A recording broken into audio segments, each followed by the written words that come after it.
কবিতার নাম কিছু কথা আর কখনো বলা হবে না। লিখেছি আমি ফাহাদ হাসান।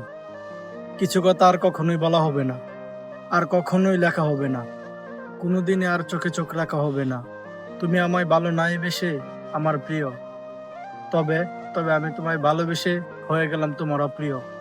তুমি আমার অনেক শখের, অনেক মূল্যবান একজন মানুষ, তবে আর কোনো কালেই তোমাকে পাওয়া হবে না, কোনো কালেই তুমি আমার হবে না।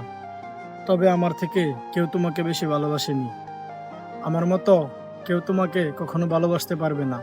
অসম্ভব মায়া জড়িয়েছিলে তুমি আমার, যে মায়ায় এখনো আমি কাটাতে পারিনি। কিছু ভুল আমারও ছিল, তবে তবে তুমি ক্ষমা করনি। থাকতে চেয়েছিলাম, তবে তুমি রাখতে চাওনি। তাই তো আজ আমরা অনেক দূর, যেই দূরত্ব কোনো কালেই মিটবে না। তবে একটা কথা খুব বলতে ইচ্ছে করছে তোমায়, তুমি কেন ভালোবাসিনি আমায়, হয়ে গেছে অন্য কারো। তাই তো আজ আমি গল্প রেখি হাজারো।